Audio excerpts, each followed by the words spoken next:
ഖത്തറിലും തുടരുന്നു. അബ്ബാസ്, എന്താണ് ഖത്തറിലെ സ്ഥിതി? എന്താണ് അവിടെ ഈ സ്ഫോടന ശബ്ദങ്ങൾ കേൾക്കുന്നുണ്ടോ, അത് തുടരുന്നുണ്ടോ? ഇപ്പോഴത്തെ സ്ഥിതി എന്താണ്? ശാന്തമാണോ?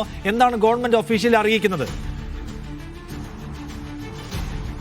ഇക്കാര്യത്തിൽ ഗവൺമെന്റ് ഒഫീഷ്യലി അറിയിക്കുന്നത് നേരത്തെ പറഞ്ഞ ആഭ്യന്തര മന്ത്രാലയത്തിന്റെ ഒരു പ്രിക്കോഷണറി മെസ്സേജും അതുപോലെ തന്നെ അതുമായി ബന്ധപ്പെട്ട കാര്യങ്ങളും മാത്രമാണ്.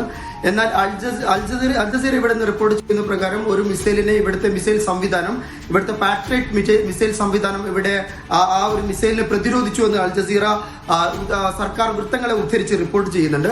അതോടുകൂടെ തന്നെയാണ് തൊട്ടു പിന്നാലെയാണ് ഇവിടെ എല്ലാവരുടെ ഫോണിലേക്കും വന്ന അലർട്ട് മെസ്സേജുകൾ. ഇതുമായി ബന്ധപ്പെട്ട റൂമേഴ്സുകൾ ഉണ്ട്. എന്നാൽ നമുക്ക് ഇക്കാര്യങ്ങളൊന്നും ഒരു വെരിഫൈഡ് ആയിട്ട് പറയാനായിട്ടില്ല. ഒഫീഷ്യൽ ചാനലിൽ നിന്ന് വന്നാൽ മാത്രമേ നമ്മൾ ഇക്കാര്യം പറയൂ. കാരണം ഏതെങ്കിലും തരത്തിൽ യുദ്ധം എന്ന് പറയുന്നതും ഭീതിയുടെ കൂടി ഒരു സാഹചര്യം ഉണ്ടാക്കുന്നതാണ് എന്ന് നമുക്ക് എല്ലാവർക്കും അറിയാം. അത് അനാവശ്യമായ ആശങ്കകളിലേക്ക് പോകും. അതുകൊണ്ട് തന്നെ ഇത്തരത്തിലുള്ള റൂമറുകൾ സോഷ്യൽ മീഡിയകളിലും അതുപോലെ തന്നെ പല വാട്സപ്പിലൊക്കെ ആയിട്ട് കറങ്ങി നടക്കുന്നുണ്ട്. എന്നാൽ ഇക്കാര്യത്തിൽ വെരിഫൈഡ് സോഴ്സുകളിൽ നിന്നുള്ള വാർത്തകൾ മാത്രമേ മീഡിയകൾ സംപ്രേഷണം ചെയ്യുന്നുള്ളൂ. ഇതുമായി ബന്ധപ്പെട്ട് അൽജസീറ റിപ്പോർട്ട് ചെയ്ത് നമ്മൾ നേരത്തെ പറഞ്ഞു. ഇതുമായി ബന്ധപ്പെട്ട മറ്റൊരു കാര്യം, ഇവിടുത്തെ ജാഗ്രത അലർട്ടാണ്. ആളുകളോട് സുരക്ഷിതരായിരിക്കാൻ ആവശ്യപ്പെട്ടിട്ടുണ്ട്. പ്രത്യേകിച്ചും ബേസിനടുത്തുള്ള സൈനിക താവളത്തിനടുത്തുള്ള ആളുകളോട് സുരക്ഷിതരായിരിക്കാനും അവിടെ നിന്ന് പ്രിക്കോഷൻ എടുക്കാനും ഈ ഭരണകൂടം ആവശ്യപ്പെട്ടിട്ടുണ്ട്. ഇതോടുകൂടെ തന്നെ ഇന്ത്യൻ എംബസി എല്ലാ ഇന്ത്യക്കാർക്കും ജാഗ്രതാ നിർദ്ദേശം പുറപ്പെടുവിച്ചിട്ടുണ്ട്.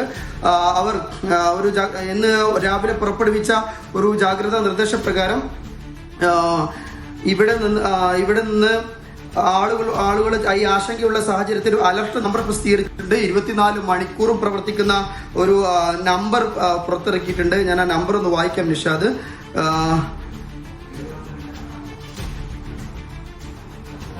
ഏതെങ്കിലും തരത്തിലുള്ള ആശങ്കയുള്ള സാഹചര്യത്തിൽ, ബുദ്ധിമുട്ട് അനുഭവിക്കുന്ന സാഹചര്യത്തിൽ 00974 ഇത് ഇവിടുത്തെ കോഡാണ്. 55475002 എന്ന നമ്പറിൽ ബന്ധപ്പെടാൻ ഇന്ത്യൻ എംബസി ആവശ്യപ്പെട്ടിട്ടുണ്ട്. അതുപോലെ തന്നെ ഇമെയിൽ ഐ ഡി കൊടുത്തിട്ടുണ്ട്. ഈ ഇമെയിൽ ഐ ഡിയിൽ ബന്ധപ്പെടാനുള്ള ഒരു ആവശ്യം, ഒരു അഭ്യർത്ഥന ഇന്ത്യൻ എംബസി വാർത്താക്കുറിപ്പിൽ നൽകിയിട്ടുണ്ട്. ഇതാണ് ഇവിടുത്തെ നിലവിലുള്ള സാഹചര്യം ഉള്ളത്.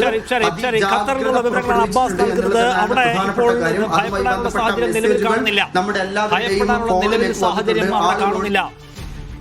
എന്നാണ് അബ്ബാസ് റിപ്പോർട്ട് ചെയ്യുന്നത്. അവിടെ ഒരു സ്ഫോടന ശബ്ദം കേട്ടിരുന്നു. ഇപ്പോൾ മുന്നറിയിപ്പ് സന്ദേശങ്ങൾ കൊടുക്കുകയും ചെയ്തിട്ടുണ്ട്. ഗൾഫിലെ ഏതാണ്ട് എല്ലാ രാജ്യങ്ങളും ഇറാന്റെ ആക്രമണത്തിന്റെ ലക്ഷ്യത്തിലേക്ക് എത്തിക്കഴിഞ്ഞിരിക്കുന്നു എന്നതുകൂടിയാണ് നമ്മൾ ഇപ്പോൾ കാണുന്ന ഒരു അപ്ഡേറ്റ്. അപ്പോൾ ഇറാൻ ഗൾഫ് രാജ്യങ്ങളെ ആക്രമിക്കുന്നതിന്റെ ഉദ്ദേശം എന്ന് പറയുന്നത് അമേരിക്ക തങ്ങളെ ആക്രമിക്കുന്നതിന് ഈ ഗൾഫിലെ രാജ്യങ്ങളുടെ മണ്ണ് ഉപയോഗിക്കുന്നു, അവിടുത്തെ താവളങ്ങൾ ഉപയോഗിക്കുന്നു എന്നതാണ്.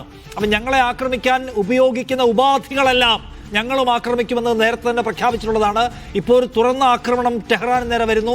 തിരിച്ചാക്രമിക്കാൻ അമേരിക്ക വരെ പോകുന്ന മിസൈലുകൾ ഇല്ലാത്തതുകൊണ്ട് അവരെ സഹായിക്കുന്ന കേന്ദ്രങ്ങൾ ആക്രമിക്കുക എന്നതാണ് ഇപ്പോൾ ഇറാൻ സ്വീകരിക്കുന്ന ഒരു സമീപനം. അങ്ങനെ നോക്കുമ്പോൾ ഗൾഫിന് എന്തുമാത്രം നിർണായക സ്വഭാവമുള്ളതാണ് ഈ സന്ദർഭമെന്ന് നോക്കണം.